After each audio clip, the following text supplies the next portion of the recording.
Dates box இருந்துச்சுன்னா தூக்கி போடாதீங்க. அது சூப்பரான ஒரு ஆர்கனைசரா வந்து பார்த்தீங்கன்னா, நீங்க கிச்சனுக்கு யூஸ் பண்ணிக்கலாம். உங்க கிச்சன் ரொம்ப குட்டியா இருக்கு, இடம் இல்ல, ஷெல்ஃப் இல்லன்னா, இந்த டிப் கண்டிப்பா உங்களுக்கு யூஸ்ஃபுல்லா இருக்கும். ஸோ அதுக்கு வந்து ஒரே மாதிரி சைஸ்ல இருக்கக்கூடிய 2 பாக்ஸ் வந்து எடுத்திருக்கேன். நீங்க இதுக்கு பதிலா நான் 2 எடுத்திருக்கேன். நீங்க வேணும்னா 3 கூட எடுத்துக்கலாம். அதே மாதிரி ஸ்கெட்ச் இருக்கும் இல்லையா பசங்களது, சில ஸ்கெட்ச் வந்து எழுதாது, கலர் வந்து சரியா வராது.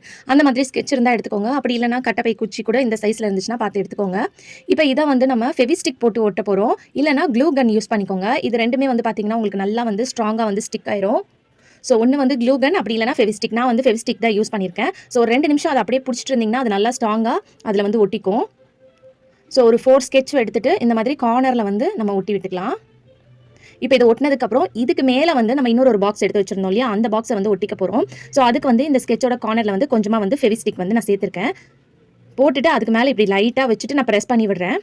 இந்த மாதிரி ப்ரெஸ் பண்ணி விட்டிங்கன்னா உங்களுக்கு நல்லா வந்து அது ஸ்டிக் ஆயிரும். 2 நிமிஷம் மட்டும் நீங்கள் கையை வச்சு நல்லா ப்ரெஸ் பண்ணாலே போதும். ஸோ இப்போ பாருங்க, இப்போ இது வந்து ஒரு 2 நிமிஷம் அப்படியே விட்டுருங்க. நல்லா ஸ்ட்ராங்காக விட்டுட்டோம். இதுக்கப்புறம் நம்ம இதை வந்து யூஸ் பண்ணிக்கலாம். சூப்பரான ஒரு ஆர்கனைசர் வந்து பார்த்தீங்கன்னா நம்ம வீட்லேயே வந்து ரெடி பண்ணிக்கிட்டோம். இது மாதிரி நீங்கள் ஒரு 3 லேயர் வரைக்கும் பண்ணிக்கலாம். அதுக்கு மேலே பண்ணிங்கன்னா அது வந்து தாங்காது. ஸோ ஒரு 3 லேயர் வரைக்கும் பண்ணிக்கலாம். இது ரொம்பவே அழகாக இருக்கும் பார்க்கறதுக்கு.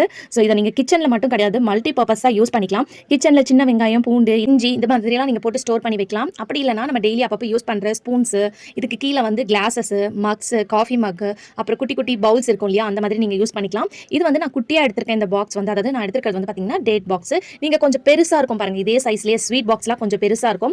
அந்த மாதிரி இருந்துச்சுன்னா கூட நீங்க பண்ணீங்கன்னா இன்னும் கொஞ்சம் உங்களுக்கு ஸ்பேஸ் இருக்கும். அப்ப இன்னும் கொஞ்சம் நீங்க நிறைய திங்ஸ் வந்து வைக்கலாம். ஸோ கவுண்டர் டாப் பக்கத்துலேயே நீங்க இந்த மாதிரி வச்சிட்டீங்கன்னா உங்களுக்கு ஈஸியா இருக்கும். ஏன்னா விசில்லாம் நம்ம எங்கேயாவது தேடிக்கிட்டே இருப்போம். ஸோ இந்த மாதிரி ஒரு ட்ரேல நீங்க காஃபி மக், விசில், அதுக்கப்புறம் மேலே ஸ்பூன்ஸ்லாம் போட்டு வச்சிங்கன்னா உங்களுக்கு எடுத்து யூஸ் பண்றதுக்கு வந்து பார்த்தீங்கன்னா ரொம்ப ஹெல்ப்ஃபுல்லா இருக்கும். ஸோ அது மட்டும் இல்லாமல் நம்ம கிச்சனில் வந்து டெய்லி யூஸ் பண்ணுற, அப்பப்போ யூஸ் பண்ணுற பொருள், மளிகை சாமான் இருக்கும் இல்லையா, மிளகு, சீரகம், மஞ்சத்தூள், கடுகு, அதெல்லாம் கூட இந்த மாதிரி குட்டி குட்டி டப்பாவில் போட்டுட்டு நீங்கள் கீழே வச்சுட்டு மேலே இந்த மாதிரி ஸ்பூன் வச்சுக்கலாம். இது வந்து நீங்கள் டைனிங் டேபிளில் கூட நீங்கள் வச்சுக்கலாம். ஏன்னா டைனிங் டேபிளில் நம்ம சால்ட், பெப்பர்லாம் வச்சிருப்போம் இல்லையா, ஸோ அதுக்கு கூட நீங்கள் இந்த மாதிரி போட்டு வச்சுக்கலாம். ஸோ